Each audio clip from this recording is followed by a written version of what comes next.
সাধ্য কথাটা অন্যরকম। সাধ্যে থাকলে বুঝি সবসময় সব কিছু পূরণ করা যায়, এটা আমি বিশ্বাস করি না।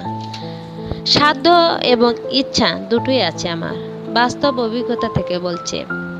মনের মতো করে এখনো পর্যন্ত ঘরটা সাজাতে পারলাম না, এটাই আমার আফসোস।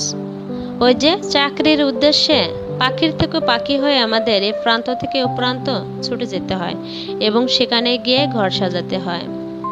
গরিবের ঘর দেখতে চেয়েছেন অনেকে, সেই জন্যই দেখাচ্ছে। কি আর দেখাবো, যতটুকু আছে ততটুকুই তো দেখাবো। শুভ সকাল বন্ধুরা, সবাই কেমন আছেন? নিশ্চয়ই ভালো আছেন। আল্লাহর অশেষ মেহেরবানিতে আমি এবং আমার পরিবারের সবাই ভালো আছি। বেলকনিতে এসে দেখি গাছে ফুল ফল সবই চলে আসছে।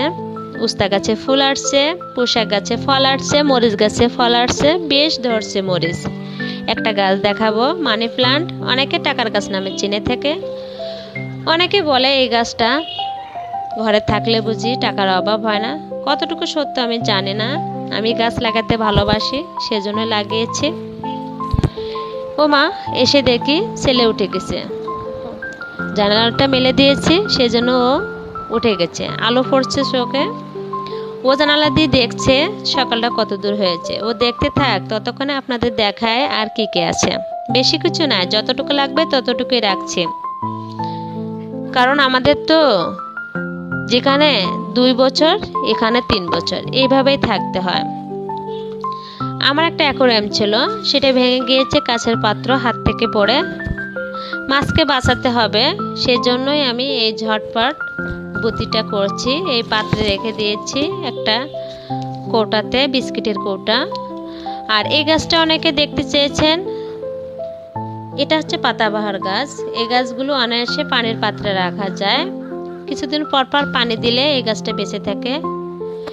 গরিবের ফ্রিজ, কি আর দেখাবো, যতটুকুই আছে ততটুকুই দেখায়। এই তো, বেশি জিনিস রাখা বা ব্যবহার করা আমি পছন্দ করি না। বাজারের যে দাম, মিষ্টি কুমড়া আনতে বলছিলাম, ছোট একটা জালি নিয়ে আসছে। আর আমার যেগুলো বেশি বেশি দরকার পড়ে সেসবগুলোই আমি রাখি। এই তো, অনেকে বলবে মেঘ চেপে আবার এগুলো রাখছে, আমি রাখছি, আমার ভালো লাগে। আমার ছেলে ছোট একটা ফ্রাই প্যান নিয়ে আসছে ওর পছন্দ অনুসারে। 10 বছর সংসারে 4টা রাইস কুকার এ পর্যন্ত। কিয়ামের রাইস কুকারটা আমার নিল 2100 টাকায়। এদিকে একটা মিক্সড আচার করছি জলপাই, আমলকি এবং আম দিয়ে। এপাশে আর একটা রুম আছে।